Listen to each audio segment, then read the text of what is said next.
O senador Eduardo Girão fez um impactante discurso em sessão virtual do Senado, em que, lembrando Rui Barbosa, falou sobre a crise institucional vivida no país. Girão apontou que há uma crise institucional entre o Poder Judiciário, com o STF encabeçando, e o Poder Executivo. Interferência clara. O senador afirmou que está havendo uma interferência muito forte do Poder Judiciário, não deixando o Executivo trabalhar como deveria. O que está estabelecido hoje é esse conflito entre os dois poderes. E acrescentou: o Poder Legislativo está sendo omisso, não está fazendo o seu papel de julgar os ministros, com alguns abusos, com alguns processos aqui, e não são pequenos, são fortes os indícios. Girão explicou que, com a existência do foro privilegiado, os senadores que têm a incumbência de julgar os ministros do Supremo são julgados pelos mesmos e que, com isso, forma-se um ciclo vicioso em que um protege o outro. E reforça a importância da participação popular para cobrar os parlamentares para que cumpram seu papel. Assista. Paz e bem, minha irmã, meu irmão. Se você não conhece esse aqui, é simplesmente Rui Barbosa, senador, ministro do Brasil, ele que nasceu na Bahia, um homem íntegro, correto, um idealista, e é simplesmente o patrono do Senado Federal. E olha como ele está mais presente do que nunca nesse momento que a gente vive, né? Um momento de provação sob todos os aspectos, mas ao mesmo tempo um momento também de esperança, de renovação, porque a natureza ela não dá saltos. A gente tem que ter fé, persistência e muito trabalho para que a paz, a democracia se estabeleça com o diálogo, mas com o respeito mútuo acima de tudo. Rui Barbosa falou, vamos dizer, um discurso assim antológico dele, que diz o seguinte: você já deve conhecer esse início aqui. De tanto ver triunfar as nulidades, de tanto ver prosperar a desonra, de tanto ver crescer a injustiça, de tanto ver agigantarem-se os poderes nas mãos dos maus, o homem chega a desanimar da virtude, a rir-se da honra, a ter vergonha de ser honesto. Essa frase é repetida por muitos senadores aqui há muito tempo, né? Olhando ali para o busto dele, ali no plenário do Senado Federal. Mas olha como ele está mais atual do que nunca. Isso tudo que ele está colocando atualizadíssimo, né? Com o momento que a gente vive, né? Mas o final pouca gente conhece. Aí ele fala um pouco, né, tem outras colocações interessantes nesse discurso, você pode buscar aí no YouTube, que vale a pena, né, para cada vez mais o povo brasileiro estar gostando de política. Isso é muito bom, muito positivo, e é por isso que eu tenho mais esperança ainda, né? Além de que eu tenho convicção que, às vezes, ao meio do caos, a gente sabe que quem está no comando não é presidente, não é senador, Jesus está no comando desse país, e tudo vai dar certo, né? Então o que a gente está passando é para aprendizado. Agora olha o final do discurso dele. A maior de todas as ruínas é a ruína da justiça, colaborada pela ação dos homens públicos. E a mais grave de todas as ruínas é a falta de penalidade dos criminosos confessos. É a falta de punição quando se aponta um crime que envolve um nome poderoso que todos conhecem. 1914, Rui Barbosa. O que nós estamos vendo hoje no Brasil? Nós temos uma crise sanitária forte por causa da pandemia global do coronavírus. O Brasil não estava preparado, nunca foi prioridade a saúde pública do Brasil e nós fomos muito afetados por causa disso, perdemos muitos irmãos brasileiros. Nós temos uma crise econômica né, fruto do isolamento, uma situação que o Brasil estava colocando a cabeça de fora no começo do ano, mas diminuiu a atividade comercial, uma certa recessão e nós estamos numa crise econômica. Mas tem uma crise também que é a política, que está muito clara hoje, institucional. Eu vejo que algumas instituições do Brasil estão quase que apodrecidas. Um sopro pode cair. Não é bom. É bom a reconstrução. Mas por isso precisa que cada poder exerça o seu papel. Nós temos uma crise institucional hoje, especialmente entre o poder judiciário do Brasil, com o Supremo Tribunal Federal encabeçando, e o poder executivo.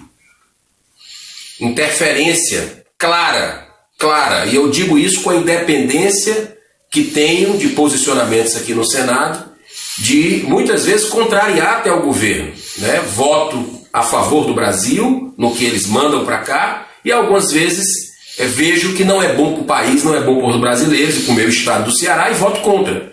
Então me dá até mais legitimidade para criticar. E eu vejo que nesse aspecto está havendo uma interferência muito forte do Poder Judiciário, não deixando o presidente da República trabalhar como deveria. Ao mesmo tempo, percebo também uma tentativa do Poder Executivo de interferir na Polícia Federal, por exemplo. Tenho colocado isso abertamente, tanto é que criei uma PEC nesse sentido para dar autonomia funcional, com mandato para o diretor-geral da Polícia Federal, enfim. Mas o que está estabelecido hoje é esse conflito entre os dois poderes. O poder legislativo, especialmente a Casa, que eu vim para cá contra todos os prognósticos, eu estou aqui pela vontade do povo cearense, está sendo omisso. Não está fazendo o seu papel de julgar, com direito da defesa amplo, mas os ministros com alguns abusos, com alguns processos aqui, e não são pequenos, né, com altos, fortes indícios, e que por nós não deliberarmos, por esse ciclo vicioso que está acontecendo aqui, né, infelizmente nós temos hoje pelo foro privilegiado, que é um guarda-chuva de corrupção no Brasil, os senadores, os parlamentares são julgados pelo Supremo. E o Supremo é para ser julgado pelo... É fácil entender essa matemática. Pelo Senado. Isso não está batendo, não está acontecendo. Um está protegendo o outro. Essa é a realidade. Por isso a importância da mobilização popular. Não é com força, não é com violência, é com diálogo, na paz e com a participação popular. Você sensibilizando o seu parlamentar do que é que você quer. Muito importante essa postura do povo brasileiro de forma respeitosa, mas se colocar com o que pensa para os seus... É aí que nós vamos conseguir uma saída para essa crise institucional que o Brasil vivencia. Que Deus abençoe. Meus amigos, tudo bem? Deputado Federal Felipe Barros. Eu quero conversar com você um pouco sobre liberdade de expressão. A liberdade de expressão, ela engloba alguns tipos de liberdade de expressão, algumas espécies. Eu estou me referindo, por exemplo, à liberdade de pensamento. Me refiro também à liberdade de manifestação, seja na internet ou pessoalmente. A própria liberdade de imprensa. A liberdade de expressão se refere também ao direito à reunião, à livre associação de pessoas. Tudo isso é englobado pela liberdade de expressão. Mas a liberdade de expressão nunca foi tão atacada no nosso país como nos últimos tempos. Nós tivemos ano passado a revista Cruzoé censurada, por exemplo, aqui no Congresso Nacional, a CPMI da censura, CPMI das fake news. E falando em Congresso Nacional, ontem foi um fatídico dia para os defensores da liberdade. Ontem o Senado Federal aprovou o projeto de lei 2630 de 2020, que ficou popularmente conhecido como o projeto das fake news, mas na prática é o projeto da censura. É o projeto que cria no Brasil um comitê da verdade, aquilo que pode ou não ser dito. É o projeto que quer censurar você que utiliza as mídias sociais. Enfim, é um lixo de um projeto. Estou aqui com ele, me dediquei lendo ele na tarde de hoje. É lamentável que o Senado Federal, inclusive, tenha aprovado um AI-5. Esse projeto é um AI-5, está censurando a população brasileira. Então, para combater, ou como uma das formas de combater essa violação à liberdade de expressão, que é uma garantia constitucional, inclusive, estou aqui criando a Frente Parlamentar Mista, ou seja, que envolve deputados e senadores, em defesa da liberdade de expressão. O que nós queremos com essa frente parlamentar é unir todos os deputados e senadores que defendem a liberdade, que defendem a liberdade de expressão, que são contra este projeto que é abjeto. Inclusive, inúmeros espectros políticos têm se posicionado contra esse projeto. Pessoas da esquerda, pessoas da direita, de centro, enfim. Todos aqueles que defendem a liberdade de expressão estão aqui convidados para estar nessa frente parlamentar que vai sim se posicionar contra as inúmeras violações da liberdade de expressão. Nós vamos trazer as redes sociais, o Facebook, Twitter, Instagram. Vamos mobilizar quem quer que seja, diversas pessoas no Brasil inteiro, para impedir que esse projeto vá adiante, que esse projeto seja aprovado. Se tiver que entrar na justiça, a gente entra na justiça pela frente parlamentar, porque isso tem mais peso. É uma frente parlamentar que está entrando na justiça. Portanto, para que essa frente seja criada, eu preciso de 198 apoiamentos de senadores e deputados. Então eu peço para você me ajudar nessa missão. Eu já tenho compartilhado aqui, estou mandando para alguns deputados para eles assinarem. Como a gente está aqui fechado, não tem sessão presencial, só sessão no celular, sessão virtual. Então é o seguinte, os deputados e senadores precisam entrar no sistema da Câmara, digitar lá o código, que é o CD 2096 72 83 2500. E aí eles vão apoiar a criação dessa frente parlamentar. Então me ajude a cobrar o deputado e senador, aqueles que defendem a liberdade de expressão, aqueles que não querem uma censura no nosso país, que não querem uma ditadura no nosso país, para que eles possam nos ajudar na criação dessa frente parlamentar, que vai sim atuar.